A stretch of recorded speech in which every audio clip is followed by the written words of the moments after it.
이 시간 시편 50편 23절을 중심으로 감사의 위력이라는 제목으로 은혜를 나누려고 합니다. 우리가 감사할 때 하나님이 어떻게 일하시는지 그것을 들으려고 합니다. 감사는 하나님을 영화롭게 한다고 성경에 기록되어 있습니다. 우리가 함께 읽었던 시편 50편 23절을 보시면 감사로 제사를 드리는 자가 하나님을 영화롭게 하나니 그의 행위를 옳게 하는 자에게 내가 하나님의 구원을 보이리라. 많은 제사가 있습니다. 많은 제사가 있는데 그 중에 하나님을 가장 영화롭게 하는 제사는 감사로 제사를 드린다는 것입니다. 여러분, 제사는 지금 우리가 드리는 예배를 의미합니다. 구약에는 하나님께서 5가지 제사법을 말씀해 주셨어요. 우리를 하나님 앞에 온전히 헌신하는 의미에서 번제를 드리라고 하셨어요. 그래서 동물을 가지고 태워서 그 향기로운 연기를 하나님 앞에 올려 들어가면 그것이 나를 하나님께 바쳤다라는 것이 번제예요. 소제는요, 곡식을 태우는 거예요. 곡식을 태워서 하나님에게 내 감사와 헌신, 삶의 열매를 하나님께 올려드리는 것이 소제입니다. 화목제가 있어요. 그것은 하나님과의 친밀한 교제를 위해서 제물을 드리는 것입니다. 그리고 이웃과 나눠 먹는 거예요. 하나님과의 관계 회복과 이웃과의 관계 회복을 위해서 우리는 화목제를 드리라고 했어요. 또 우리가 하나님의 계명을 어길 때가 있죠. 고의 말고 부지 중에 죄를 지을 때가 있어요. 그때는 속죄제를 드리라고 했어요. 제물을 가지고 하나님께 드리면 내 죄를 용서해 주신다 하셨어요. 속건제는 이웃에게 물질적인 피해를 줬을 때, 이웃에게 배상을 해야 될 때 먼저 하나님에게 와서 죄 용서를 받고 이웃에게 2배 혹은 4배로 갚아줘야 된다고 말씀을 하셨어요. 하나님은 구약 성경에 짐승을 가지고 제사를 드릴 때 하나님은 그 향기를 받으시고 죄를 용서하시고 관계를 회복시켜 주시고 축복하여 주셨어요. 그런데 하나님은 이 모든 짐승 제사보다 더 기뻐하시는 것이 있었어요. 그것은 바로 감사로 제사를 드리는 겁니다. 짐승을 들고 오지 않으셔도 돼요. 우리가 하나님 앞에 감사하면 우리의 죄도 용서해 주시고 하나님 앞에 우리의 기도도 올라가고 하나님을 의지할 수 있는 그런 귀한 시간입니다. 시편 69편 30절 31절을 우리가 한번 합독할 때 꼭 이런 감사의 제사를 드렸으면 좋겠습니다. 시작. 내가 노래로 하나님의 이름을 찬송하며 감사함으로 하나님을 위대하시다 하리니 이것이 소 곧 뿔과 굽이 있는 황소를 드림보다 여호와를 더욱 기쁘시게 함이 될 것이라. 할렐루야. 하나님이 가장 기뻐하시는 것은 황소를 드리는 것보다 우리가 감사가 담긴 찬양, 이게 그렇게 하나님의 보좌 앞에 상달되는 것입니다. 하나님을 너무 기쁘시게 하는 거죠. 여러분도 자녀들을 키워보셔서 아시죠? 자녀들이 아이고 부모님 감사해요, 저를 낳아주셔서 키워주셔서 감사해요 하면 부모가 너무 기뻐요. 근데 나를 왜 낳았대? 왜 나를 이렇게 힘든 세상에 태어나게 했대? 원망불평하면 너무나 슬픈 거예요. 부하 직원이 그렇게 상사를 원망불평하면 좋게 보이겠습니까? 그래도 부하 직원이 힘들어도 상사를 칭찬하고 높여주면 얼마나 귀해 보이겠습니까? 이 세상에 얼마나 많은 사람들 사실 본성으로는요 다 원망하고 불평합니다. 그런데 하나님이 이 세상을 보실 때 대부분이 다 원망불평해요. 그런데 감사의 제사를 드리는 자는 하나님이 너무 기뻐하실 줄 믿습니다. 시편 100편 4, 5절을 읽어드리겠습니다. 시편 100편 4, 5절에 보면 감사가 어떤 일을 일으키는지 저는 시편 100편 4절을 적으면서 정말 저는 굉장히 은혜를 받았어요. 감사함으로 그의 문에 들어가며 찬송함으로 하나님의 궁정에 들어간다. 여러분, 우리가 감사하면 하나님이 계신 그 놀라운 곳에 문에 들어가는 거예요. 여러분, 하늘문이 열리기를 소원하십니까? 하늘문을 여는 열쇠가 감사인 줄 믿습니다. 여러분, 궁전에는 누가 계시죠? 하나님의 보좌가 있죠. 여러분, 하나님의 보좌가 있는 궁정에 들어가는 열쇠는 찬송입니다. 감사하면 하늘문이 열리고 찬송하면 하나님을 만나게 될 줄 믿습니다. 야, 얼마나 감사해요. 여러분, 하나님을 만나기를 축복합니다. 찬양하면 하나님을 만나시는 것이고 감사하면 하늘문에 들어가는 것입니다. 이게 성경에 감사가 우리에게 약속한 기적이고 위력입니다.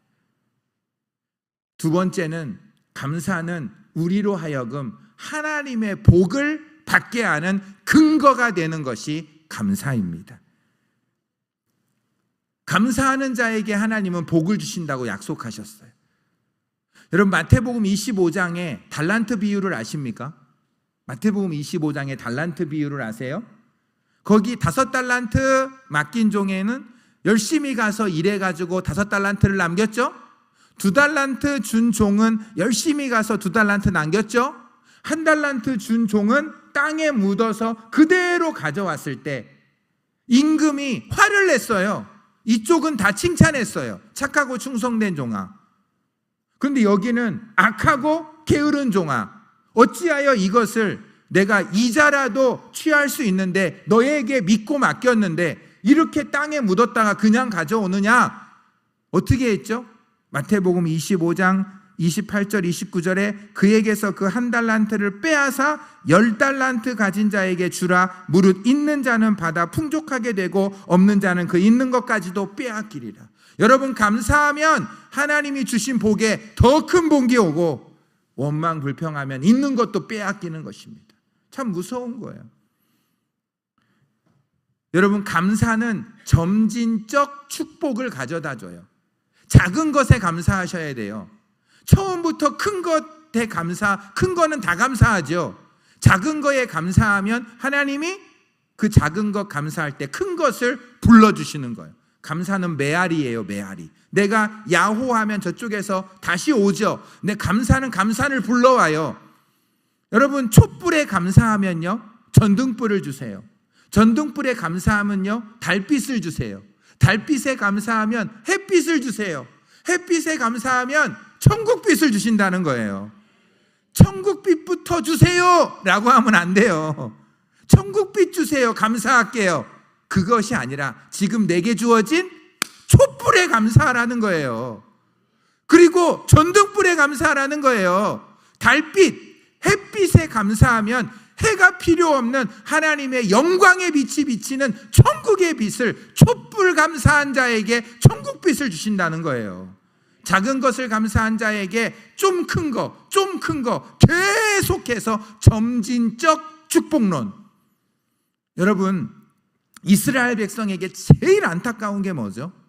이스라엘 백성들을 거울로 삼아야 될 게 뭐죠? 이스라엘 백성들은 수백 민족 중에 하나님이 딱 선택해서 내 소유다, 제사장 나라다, 거룩한 백성이다, 내가 너희들을 제사장 나라로 거룩한 백성으로 첫 열매로 너희들을 뽑았다. 기적도 행하시고 은혜도 행하시고 그랬는데 광야에 나와서 그들이 했던 건요, 거의 다 대다수가 원망불평이었어요. 그래서 민수기 11장 1, 2절에 보니까 여호와께서 들으시기에 백성이 악한 말로 원망하며 여호와께서 들으시고 진노하사 여호와의 불을 그들에게 붙여 진영 끝을 사르게 하시매 백성이 모세에게 부르짖음으로 모세가 여호와께 기도하니 불이 꺼졌어요. 여러분, 원망불평은요, 하나님에게 불을 내려오게 하는 거예요. 민수기 21장 5, 6절에 보니까 백성이 하나님과 모세를 향하여 원망하되 어찌하여 우리를 애굽에서 인도하여 내어 이 광야에서 죽게 하는가? 이곳에는 먹을 것이 없고 물도 없도다. 우리 마음이 하찮은 음식을 싫어하노라 하며 여호와께서 불뱀을 백성 중에 보내어 백성을 물게 하심으로 이스라엘 백성 중에 죽은 자가 많은지라. 여러분, 원망불평이 이렇게 무서운지 성경은 말해주고 있는 것입니다. 그렇지만 감사를 하면 하나님이 놀랍게 회복시키는 역사가 있는 것입니다. 누가복음 17장 11절에서 19절 이야기를 아십니까? 10명의 나병 환자가 있었어요. 여러분, 격리되어 살고 있었어요. 코도 이렇게 되신데요, 손도 이렇게 되고 발도 막 이렇게 되고 굉장히 흉측한 외모를 갖고 가족과 사회에서 격리되어 거의 비참한 인생을 살고 있대요. 그 10명의 나병 환자가 예수님의 역사를 들었어요. 중풍병자도 치료하시고 또 다른 나병 환자도 치료하시고 안진뱅이도 일으키시고 바다 위를 걸어가시고 물을 포도주로 바꾸고 왕의 시나야를 나사로를 살리시고 달리다굼으로 소녀를 살리시고 관 속에 있는 청년을 살리시고 막 이런 얘기를 들으니까 이 10명의 나병 환자가 믿음이 생겨버렸어요. 그래가지고 예수님이 지나간다는 소리를 듣고 소리를 질렀어요. 기도했죠. 예수 선생님이여 우리를 불쌍히 여겨주시옵소서. 예수 선생님이여 우리를 불쌍히 여겨주시옵소서. 그렇게 부르짖고 매달리니까 예수님이 그러셨어요. 가라, 너희의 몸을 제사장에게 보여라. 와, 기도도 안 해주셨어요. 만져주시지도 않았어요. 그냥 저 멀리서 부르짖는 그 간절한 부르짖음에 예수님께서 그들을 불쌍히 여기사 그들을 치료해 주시기를 작정하시고, 그러면은 가라, 너의 몸을 제사장에게 보여라. 이거 아직 몸이 회복이 안 됐는데 제사장에게 가면 괜히 혼나는 거 아니야? 근데 이 10명이 믿었어요. 가라, 내 몸을 제사장에게 보이라는 그 말을 믿었어요. 그리고 가는데 중간에서 몸이 깨끗해진 거예요. 그랬더니요, 여기서 중요해요. 9명은요 그대로 제사장에게 가요. 몸이 나은 걸 보니까 너무 기적이잖아요. 여러분, 기도는 기적을 낳을 줄 믿습니다. 부르짖어 기도하니까 몸이 나았어. 아직 제사장에게 가려면 좀 시간이 남았는데 이 몸이 나았어. 9명은 아이고 감사하다, 빨리 가야지, 제사장한테 증명서 가지고 가정하고 사회로 돌아가야지. 9명은 자기를 위해서 떠나버렸어요. 근데 그 중에 한 명은 아니지, 내 몸이 이렇게 치유된 거 예수님의 은혜인데 어떻게 이 엄청난 은혜를 내가 받았나? 먼저 예수님께 가서 감사해야지. 제사장한테 가는 거는 좀 이따 가도 돼, 내일 가도 돼. 왜? 몸이 치유됐으니까. 언제 가도 상관없어요. 급한 거는 예수님에게 감사하는 게 급하지 제사장한테 가는 게 급하지 않아. 하고 가서 예수님에게 엎드려서 감사했다라는 것입니다. 그랬더니 예수님이 하신 말씀이 9은 어디 갔느냐?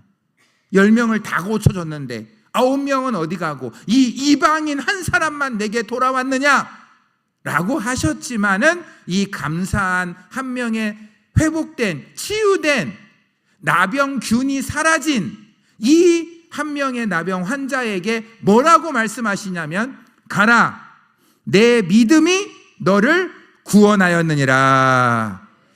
여러분, 9명의 그 고침받은 나병 환자는 이 말을 못 들었어요. 가라, 내 믿음이 너를 구원하였느니라 못 들었어요. 구원의 복은 못 받았어. 치료는 받았어. 근데 뭐는 못 받았다고요? 구원은 못 받았어요. 여러분, 구원이라는 것은 전인적인 구원이에요. 영도 구원받고 몸도 구원받고 마음도 구원받고 관계도 구원받고 물질도 구원받고 환경도 구원받고 다 구원받는 것이 완전한 구원이고, 하나님은 그것을 우리에게 주실 줄 믿습니다. 근데 그 9명은 뭐만 받고 갔어요? 몸의 구원만 받고 간 거예요. 영의 구원을 못 받았어. 마음의 구원을 못 받았단 말이에요. 그런데 이 한 명은 어떻게 됐죠? 몸의 구원을 받은 걸 감사하니까 영의 구원도 주신 거예요. 여러분, 기도하면 기적을 경험해요. 기도하면 병고침을 받아요. 병고침 받고 나서 감사하면 정상으로 돌아가요. 여러분, 내가 이런 해석을 듣고 매튜 헨리도 이런 쪽으로 해석을 했더라고요. 근데 한 목사님이 이 본문을 가지고 이런 해석을 했어요. 9명은요 나병균은 없어졌어. 근데 모양이 어때요? 여전히 흉측해. 여전히 흉측해. 흉측한 몸으로 가정에 돌아갔고 사회에 돌아갔어. 제사장의 증명서를 가지고. 여러분 어떨까요? 가정생활 사회생활 하면서 나병이라는 전적을 몸에서 모든 사람에게 보여주고 있잖아요. 쉽지 않죠? 그런데 그 한 명의 치료받은 나병 환자, 예수님에게 엎드려 감사했던 그 나병 환자는 믿음으로 영혼도 천국 가는 구원을 받을 뿐만 아니라 이 코와 잘라졌던 이 모든 흉측했던 것이 옛날 나병 환자가 되기 직전의 몸으로 다 회복되고 정상으로 돌아간 줄 믿습니다. 우와, 여러분, 감사는요 회복 정상으로 돌아가게 하는 능력이 있는 거예요. 여러분, 기도했을 때 나병만 없어졌잖아요. 그 몸은 그대로잖아요. 근데 감사했더니요 예전 모습으로 회복시켜 주신 거란 말이에요. 제가 이거를 구약에서도 발견을 한 거예요. 신약만 있는 게 아니라. 여러분, 사무엘이요 이스라엘 백성들을 회개시키려고 그때 우상을 많이 섬겼거든요. 미스바로 다 모여가지고 회개합시다 하니까 막 백성들이 다 모여가지고 그동안 이방 신상을 섬겼던 거 다 회개하고 열심히 하나님을 위해서 살아보려고 하는데 블레셋이 공격을 한 거예요. 꼭 우리가 뭔가 영적으로 살라 하면 사탄이 공격하는 거와 똑같은 거예요. 열심히 미스바테 회개 성회를 하는데 사람들이 다 모여 있잖아요, 그곳에. 그러니까 블레셋이 공격을 해서 이스라엘을 멸망시키려는 거죠. 아, 이거 큰일 났다. 괜히 모여서 회개했나? 막 이런 후회도 생길 수 있지만 그 백성들이 은혜를 받으니까 고난이 와도 두려워하지 않아요. 그래서 사무엘 선지자에게 지금 이 상황에서 우리는 전쟁할 수가 없는데 하나님이 우리를 지켜주도록 기도해 주십시오. 사무엘이 하나님 앞에 기도했더니 하늘에서 우박이 내려와서 블레셋을 공격했습니다. 그 블레셋이 도망갔어요. 그들이 놓고 간 전리품을 다 거두었어요. 그리고 사무엘상 7장 14절을 같이 읽겠습니다. 어떤 일이 벌어졌는지 시작. 블레셋 사람이 이스라엘에게 빼앗았던 성읍이 에글론부터 가드까지 이스라엘에게서 회복되니 이스라엘이 그 사방 지역을 블레셋 사람들의 손에서 도로 찾았고 또 이스라엘과 아모리 사람 사이에 평화가 있었더라. 할렐루야. 여러분, 감사하니까요. 기도하니까 우레가 내려와요. 기도하니까 우박이 내려와요. 기도하면 기적이 일어나요. 그러나 기도응답 받고가 더 중요하다니까요. 기도응답 받고 그냥 하나님 잊어버리는 게 아니라 기도응답을 주신 하나님께 돌아와 감사하면 빼앗겼던 거 하나님이 다시 다 회복시켜 주시는 줄 믿습니다. 블레셋은요 공격했다가 있는 것도 다 뺏겼어요. 여러분, 하나님의 일을 할 때 고난이 오면 두려워하지 마십시오. 그게 복받을 근거가 될 줄 믿습니다. 하나님을 위해서 회개하고 헌신하는데 안 좋은 일이 일어나잖아요. 그거 감사하세요. 하나님이 이 일을 통해서 내게 빼앗긴 것, 잃어버렸던 것을 다시 회복시키시려는 하나님의 뜻이 그 안에 있는 것입니다. 세 번째는요, 감사는 삶의 행복을 가져와요. 감사는 하나님을 영화롭게 하죠. 감사는 하나님에게 복을 점진적으로 계속 받게 하죠. 정상시켜주죠. 빼앗긴 걸 얻게 하죠. 세 번째, 감사는요 우리의 삶에 행복을 가져와요. 여러분, 행복하면은 감사할게요. 이게 우리의 마음이에요. 내게 행복한 일 좀 주세요. 그럼 내가 감사하지 말래도 할게요. 근데 성경은 그래요.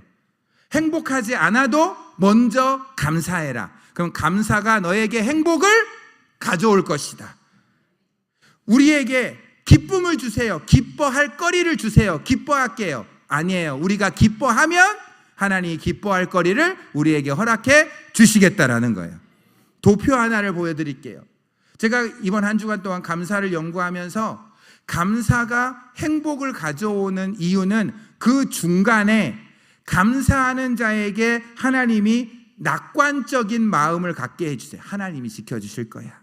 하나님이 성경 보니까 어떠한 상황에도 하나님 도와주시네. 낙관성. 그리고 이기심을 이겨내게 하시고 영성을 더해주시고 공감 능력을 더해주시고 자존감을 높여주셔서 이것으로 인하여 행복을 누릴 수가 있게 된다는 것입니다. 여러분, 감사하면 행복이 오게 될 줄 믿습니다. 그리고요, 감사로 행복이 왔잖아요. 그 행복을 어떻게 지킬 수 있을까요? 감사해야 지켜져요. 그래서 감사하면 행복이 지속되고 불행할 때 감사하면 행복이 끊어져 버리는 거예요. 우리는 감사를 통해서 하나님에게 행복한 삶을 계속적으로 우리는 부여받아야 될 줄 믿습니다. 빌립보서 4장 6, 7절에 보면 아무것도 염려하지 말고 모든 일에 기도와 간구로 너희 구할 것을 어떻게 해요? 감사함으로 하나님께 아뢰면 하나님의 평강이 우리를 지켜주신다. 감사 기도해 보십시오. 하나님이 평강을 주실 줄 믿습니다. 약속입니다. 약속이에요. 감사하면 하늘문이 열리고요. 찬양하면요 하나님 만나고요. 감사하면요 하나님이 복을 주는 근거가 되기 때문에 작은 거 감사하면 계속 감사를 키워주고요. 그리고 감사하면 우리 가운데 평강을 주셔서 내 생각을 지켜주세요. 악한 생각이 내 안에 들어올 때 예수의 이름으로 즉각적으로 물리치게 해주세요. 내 생각을 거룩하게 하나님의 생각으로 충만하게 지켜주실 줄 믿습니다. 감사는요 우리의 마음에 내적 치유를 줘요. 마음의 상처를 치료해 줘요. 귀신을 쫓아내주는 것이 감사합니다. 여러분 뱀에게 물리면 이 피가 응고된다네요. 그래서 죽는다는데요. 근데 해독제를 받으면 이 응고된 거를요 풀어준대요. 말랑말랑하게. 여러분 원망불평하면 마귀가 우리를 물어버려요. 뱀이 우리를 물어서 이 원망불평, 시기질투, 분노, 미움, 절망이 그 독을 품는 거예요. 독을 품는 거예요. 그러면 내 영혼이 응고가 되는 거죠. 그러다가 영혼이 터져버리는 거예요.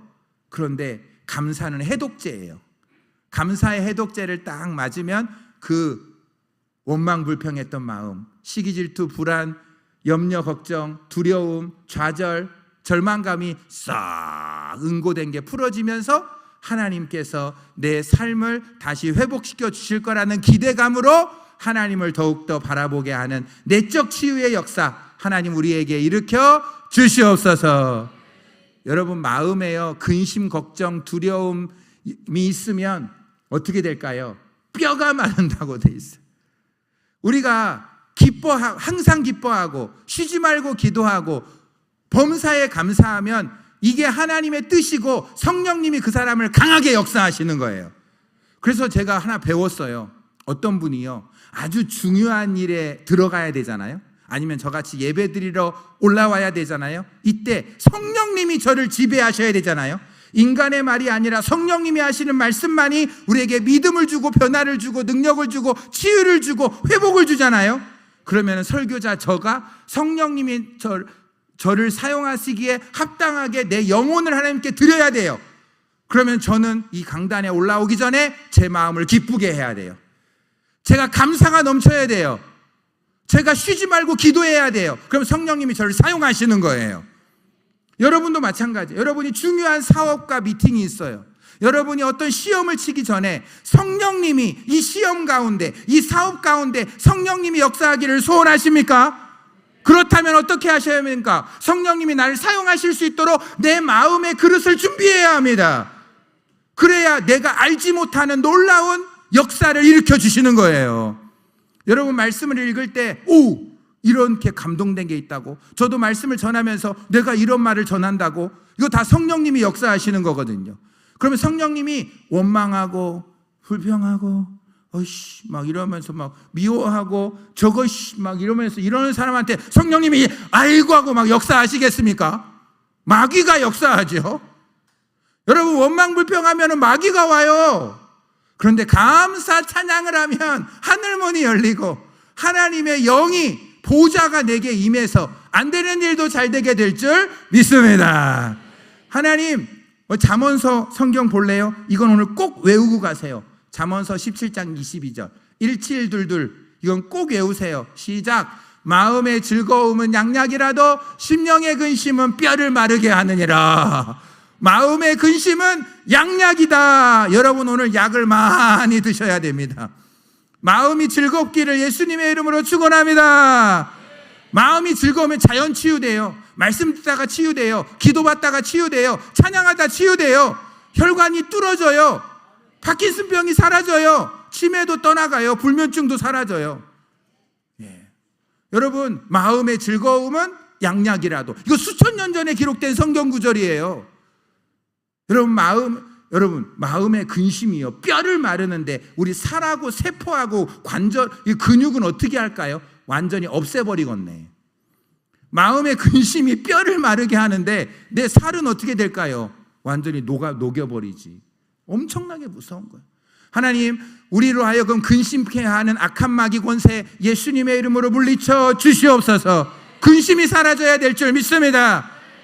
하나님이 지금 나와 함께 계신다는 것이 믿어지면, 정말 믿어지면, 하나님이 나와 함께 하시는 게 믿어지면 염려, 걱정, 근심, 두려움이 떠나가야만 진짜 믿은 사람이에요. 사무엘상 16장 23절, 하나님께서 부리시는 악령이 사울에게 이를 때 다윗이 수금을 들고 와서 손으로 탄즉 사울이 상쾌하여 낫고 악령이 그에게서 떠나니라. 여러분, 사울에게 왜 악령이 왔을까요? 사울에게 왜 악령이 왔을까요? 사울이 다윗을 뭐 했어요? 시기하고 질투하고 원망하고 불평했죠. 뭐가 옵니까? 악령이 옵니다.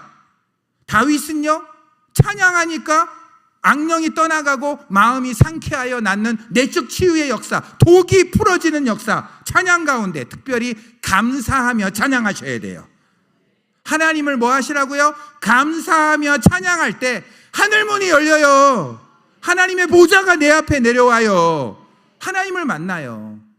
찬양을 해도 여호와는 선하시고 그 인자하심은 영원하미로다. 이렇게 감사 찬양을 하면 여러분, 기도도 바로 기도가 안 돼요. 감사 찬양을 먼저 해서 7영이 내려온 상태에서 그 7영의 도우심으로 기도가 들어가야 되는 거죠. 5번째, 감사는 역경을 극복하게 합니다. 감사는 역경을 극복하게 해요. 고난 없는 사람이 어디 있겠어요? 그런데 그 고난이 축복으로 바뀌게 하는 것은 감사로 하는 거예요. 시편 50편 14절 15절, 감사로 하나님께 제사를 드리며 지존하신 이에게 내 서원을 갚으며 환난 날에 나를 부르라. 내가 너를 건지리니 내가 나를 영화롭게 하리라. 환난 날에는 하나님께 부르짖으십시오. 하나님이 그 환난에서 건져주시고 오히려 그 환난을 통해서 하나님이 영광을 받으실 줄 믿습니다. 하나님이 그 환난에서 영광을 받는다니까요. 여러분, 고난 없으면 하나님 앞에 나올 자 한 명도 없어요. 솔직히 힘들고 어렵고 피곤하고 자기 힘으로 안 되니까 하나님께 나와요. 괜찮아요. 그걸로 나와야 돼요. 기복주의로 나와야 돼요. 근데 이제는 복 받으러 왔지만 말씀을 듣고 답을 구하는 기도가 아니라 하나님을 구하는 기도로 바뀌어야 돼요. 문제를 해결을 구하는 게 아니라 성령 충만을 구하는 자로 바뀌어야 돼요. 기적을 의지해서 왔지만 말씀에 붙잡혀서 이제는 가정을 구원하는 그런 성숙된 믿음으로 변화되기 위해서는 처음은 다 병 고침과 문제 해결과 고난 극복과 가시 제거와 소원 성취와 자녀 형통을 위해서 와요. 내 힘으로 할 수 없는 것 때문에 와요. 그러나 그것을 이루어 주셨을 때 감사하면서, 문제가 있어서 하나님께 예배 오는 자 수준이 아니라 문제가 없어도 하나님과 교제하러 하나님의 성전에 자원해서 몰려드는 그런 사람의 예배를 하나님이 받으실 줄 믿습니다.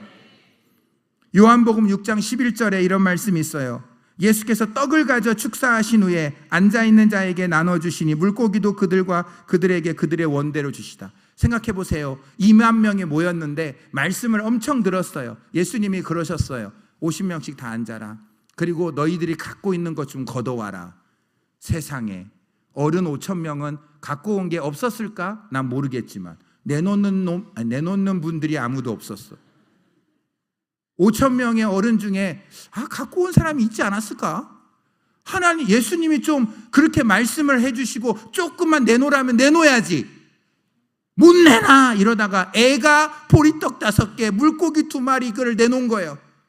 그러면은 예수님이 그걸 딱 받아놓고 에이씨, 이거밖에 없어? 이럴 수가 있어? 그러시지 않으시고 축복하고 감사했더니 그것으로 2만 명, 3만 명, 12강주리도 남게 된 줄 믿습니다. 부족할 때 감사하세요. 없을 때 감사하세요. 그럼 하나님이 있게 해주신다는 거예요. 부족할 때 감사해야 풍부해지고 없을 때 감사해야 있어지고, 감사의 능력은 그렇다는 거예요.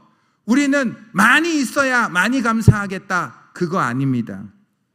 환경과 상황과 사람으로 인하여 감사하려면 감사 평생 못해요. 감사는 겸손과 믿음으로 하는 거예요. 하나님을 바라보며 감사하는 거예요. 신앙이 없으면 감사할 수가 없는 것입니다. 요셉의 인생을 보세요. 억울하잖아요. 노예로 팔리고 억울한 누명 쓰고 감옥 가면 얼마나 억울하겠어요. 원망불평 시기질투를 해도 합당한데 그는 하나님이 함께 하심으로 형통한 자가 되어서 감사 제사를 늘 드리니까 때가 되니까 국무총리로 다 올려주시잖아요. 하나님을 사랑하는 자 그 뜻대로 부르심을 입은 자에게 모든 것이 합력하여 선을 이루게 될 줄 믿습니다. 좋은 건 좋아서 죽고 안 좋은 건 좋게 해주실 것을 믿고 좋아하면 그대로 이루어질 줄 믿습니다. 합동해서 선을 이루신다고 했잖아요. 심지어 고난이요 더 좋은 걸로 바뀐다는 것입니다. 사도 바울이요 사도행전 16장에 보면요, 전도하다가요 감옥에 갇혔어요. 여러분 억울하지 않나요? 전도했는데, 선을 행했는데, 예배드렸는데, 헌금했는데 더 안 좋은 일이 일어나서 감옥에 갇혀가지고 두드려 맞고 쇠사슬 차고 감옥문에 갇혔으면 얼마나 억울할까. 근데 바울은 깨달았어요. 하나님은 고난을 주실 때 반드시 고난 안에 뜻이 있다. 하나님은 뜻이 없는 고난은 주시지 않는다라는 걸 믿고, 감옥 안에도 뜻이 있나? 나를 감옥으로 보내신다는 것은 감옥 속에서 하나님이 행하실 뜻이 있어서 나를 그곳으로 보내는 건데 무슨 뜻이 있지? 난 모르겠네. 그래서 그는 감사와 찬양을 그 한밤중에 하나님께 올려드렸다는 것입니다. 그 아무것도 모를 때, 이해도 안 되고 그럴 때 하나님께 감사 찬양 드렸더니 지진이 일어나서 옥문이 열리고 쇠사슬이 끊어지니까 그 안에 갇혔던 죄수들이 어떻게 합니까? 다 도망가는 거예요. 다 도망가는 거예요. 그런데 그럼 바울도 도망가야 되는 거 아니에요? 근데 바울은 안 도망가. 왜 그럴까요? 이상하다. 나를 감옥으로 보낼 때는 하나님의 뜻이 있을 건데 왜 그 뜻이 아직 안 이루어지지? 기다렸던 거예요. 그때 간수가 와가지고 깜짝 놀란 거죠. 다 도망갔어. 근데 누구는 남아있어? 바울은 남아있어. 이 양반이 감사하고 찬양했던 거 알아. 억울하게 들어온 거 아는데 이 사람이 끝까지 남아있어. 야, 내가 어떻게 해야 구원을 얻으리까? 주 예수를 믿으라. 그래야만 너와 내 집이 구원을 얻으리라. 간수가 자기 집으로 바울과 실라를 초청해가지고 하나님의 말씀을 듣고 세례를 받았어요. 그 사도 바울이 받은 상처를 씻어줬어요. 그리고요, 빌립보 교회를 세우는 개척 멤버가 된 겁니다. 아하, 하나님은 빌립보 지역에 교회를 세우기로 하셨어요. 루디아의 마음을 열어서 한 명은 준비했어요. 근데 또 준비하려니까 그 사람이 어디에 있었던 거예요? 감옥에 있었던 거예요. 바울은 길거리에서만 전도했지 감옥에서는 전도를 못했어요. 하나님이 감옥 속으로 들어가게 하신 거예요. 그 뜻이 있었던 거예요. 간수를 감옥 속에서 구원하여 교회를 세우는 반석이 되게 하신 겁니다. 고난이 오셨습니까? 그 고난 안에는 반드시 하나님의 뜻이 있는 줄 믿습니다. 하나님의 일을 하다가 고난당했다면 거기는 하나님의 뜻이 있어요. 그러면 그 뜻을 알고 순종하면 복으로 바뀌어 버리는 것입니다. 범사에 감사해야 될 줄 믿습니다. 그 자리에 일어나십시오. 우리 한번 같이 기도 한번 하십시다. 오늘 감사의 위력을 들으셨어요? 감사는 하나님을 영화롭게 할 줄 믿습니다. 감사는 하나님의 복을 받게 하는 근거가 될 줄 믿습니다. 감사는 행복을 가져올 줄 믿습니다. 감사는 내적 치유를 가져올 줄 믿습니다. 감사는 역경을 이기게 할 줄 믿습니다. 이런 놀라운 감사의 역사 내 삶 가운데 날마다 일어나게 하여 주시옵소서. 원망 불평은 하나님으로부터 있는 것도 빼앗기게 하고 뱀에게 물리게 합니다. 원망 불평이 들어오는 그 순간 예수의 이름으로 원망 불평을 쫓아내고 감사를 굳게 지켜 행복을 유지하는 우리가 되게 하여 주시옵소서. 주여 한번 외치고 기도하겠습니다.